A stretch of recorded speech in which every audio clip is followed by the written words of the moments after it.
Most Igbos blame the North and Abuja for the poor infrastructure in the region, but I hold a different opinion because of the following reason. 1. Local government chairman. Let me start from my local government area. Ikeduru local government area receives 85 million naira monthly allocation from Abuja, yet they can't construct just one internal road since the last 10 years. The local government chairman pockets the whole money with the governors, yet we blame Abuja. Federal House of Assembly members.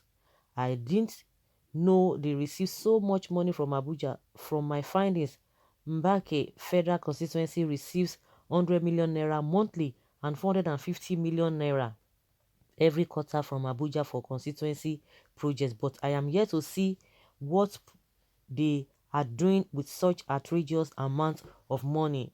This is more than enough to upgrade and modernize our schools and even build standard hospitals in the local government area. But these guys will loot everything and blame Abuja.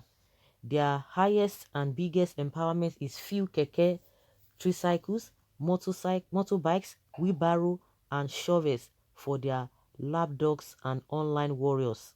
That is why when you criticize them, these hunches will attack you from all angles. Guys, who is representing you in Abuja? Please share his project. Let us see. Thirdly, senators. I have toured round, but I cannot find their projects anywhere. Yet they receive massive allocations running into billions.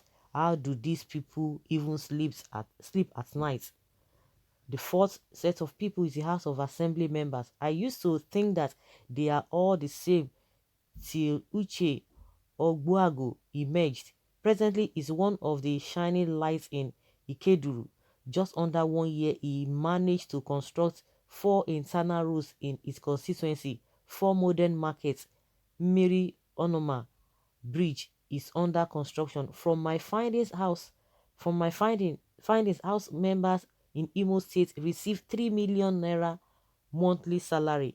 They have not been given any allocations for constituency projects just yet, which means he did all this with his pocket money. I hope he doesn't change like the others. We are watching him closely. I'm not saying he's perfect. I've just listed some of his achievements because no other House of Assembly member in the constituency has done any of this. Someone should prove me wrong with facts.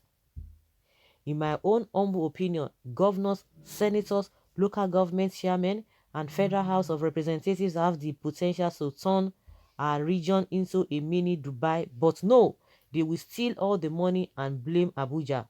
For me, our problem is not Abuja, our problem is the crooks and idiots that are representing us. And please, we need to stop disturbing God because God cannot build our roads or change our government. The power is in our hands to remove these greedy people through elections or peaceful protests come demonstrations. You cannot find any roads constructed in Imo State that lasted up to 3 years. If in that, show me just one example. Abia State is even the worst. They have never been lucky with good leadership. With all the huge allocations from Abuja plus all the big industries and factories in Aba, yet the governors cannot develop the place. Aba is a huge slum. It's an embarrassment to the Igbo nation. The money they generate from Araria markets alone is enough to turn things around. If the citizens of the state should occupy the government house for just 4 days, the state governor will be forced to fix all the roads in Aba. But we can't do this. Rather, we gather in churches and be praying for God to change our leaders. God does not change bad leaders. It is you, the citizens, that will make action. You will take action. Go to the north and see the kind of standard roads there. But here, what we have is China roads that doesn't last up to 7 months. But it is not all about money. Let me explain. Ebonyi State receives the lowest allocation in Nigeria, yet the governor David Umahi has been able to develop the state with world-class infrastructure all over the place. As a blogger, I have been there several times to see things for myself. Ebonyi used to be the poorest and least developed state in Nigeria. But right now, they are the fastest developing state in Nigeria, all thanks to Dave Umahi. Maybe Abia State needs to borrow or loan David Umahi for just 1 year and see what the true leadership is all about. Can you imagine? True leadership is all about. I am aware that the North gets most of the juicy appointments, allocations, mega projects, etc. But what about the little allocations that is given to us? What are we doing with it? If David Umahi can turn his poor state around with little allocations, then it means we are our own worst enemy. Now we dey do ourselves. Let's look at the rot in NDDC, see how they are ripping us openly. Hmm. uh, the breakdown of 81.5 billion naira spent by Niger Delta Development Commission (NDDC) between January and May 2020. 1. Spent 81 billion naira as sundry expenses, including graduation ceremonies in the United Kingdom during lockdown. Spent 3.14 billion naira for COVID-19 palliatives for staff. Spent 1.3 billion naira on community relations. Spent 85.6 million naira for travels during lockdown between February and May 2020. And number 5, they spent 122.9 million naira on condolences between February and May 2020. Spent 23.8 million naira on consultancy. Spent 2.6 billion naira on medicals. Spent 790.9 million naira as interest. Spent 1.9 billion naira on Lassa fever. Spent 706 million naira on legal services. Spent 1.21 billion naira on public communication. In all these expenditures, nothing was spent on projects in the Niger Delta for the good of the common man, for whose purpose the commission was set up. Even the devil will tremble. Indeed, there was a country, and someone will come and tell me that the North is our problem.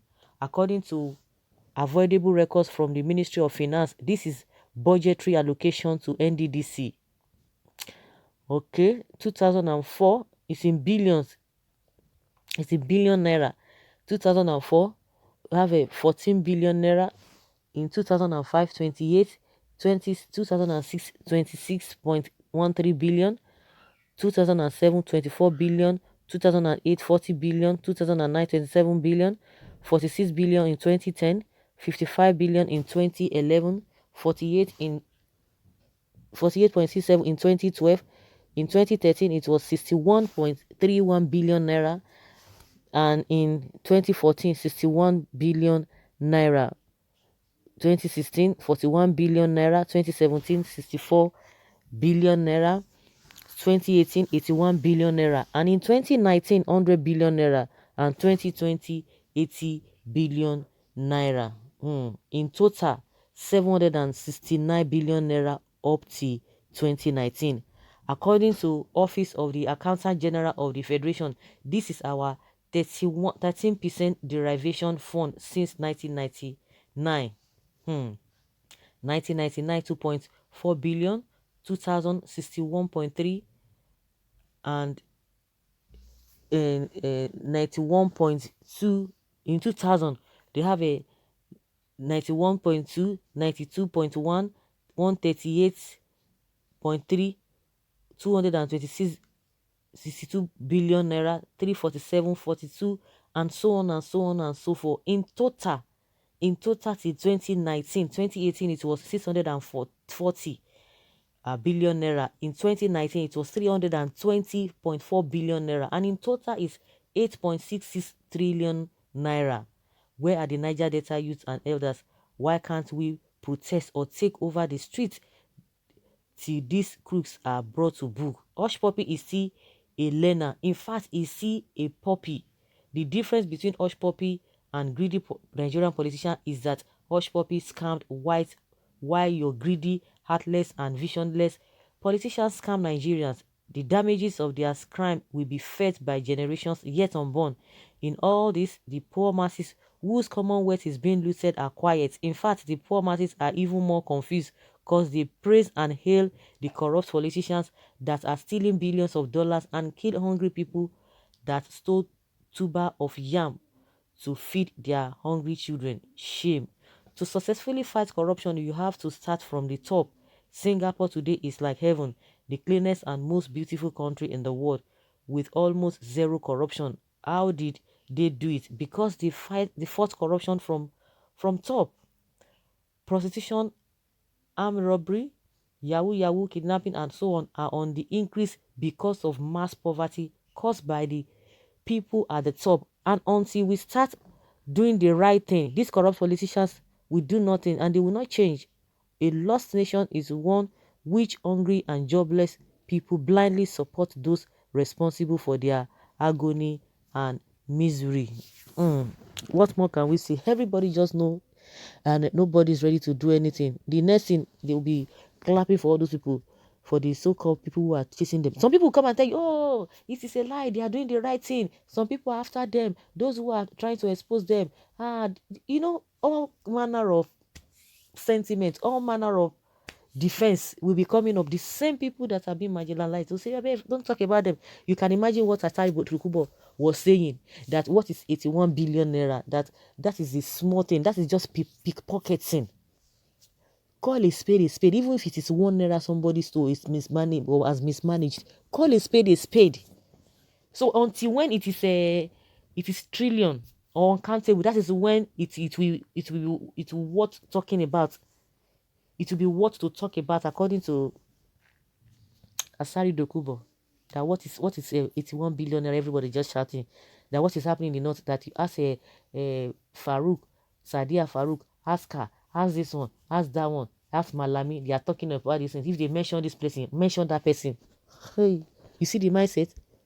You see the mindset of those kind of people is unfortunate. Well, and come to think of it all, it cuts across board. It really cuts across board, and the reason why even at the center they cannot even challenge them, because all of them are in the same business together. Because if this kind of money is being given to the state government, the local government, and all of them, why is it that the federal cannot come out and say, please, you people stop blaming us, see what is happening, see what we have given to them, go and find out, go and check, go and find out. Then let them do. We know that there are injustices everywhere, but at least at our own level, what have they done? Like, we always talk about the security vote. What do they do with it? And yet insecurity is the order of the day, and they will be calling everybody. Because even the center, if the center is doing the right thing, they would have come out and say people should stop blaming them and expose them. But because all of them, they are in one way or the other, they are all into all these corrupt practices. That is why they can't even expose themselves, because they know that if you try to expose this one will expose you. So everybody just keeping quiet. Conspiracy of silence. That is what is going on.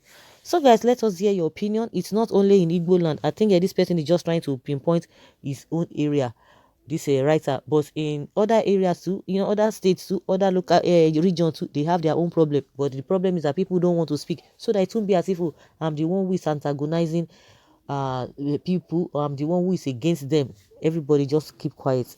So guys, leave your comment below in the comment section and let's have your take.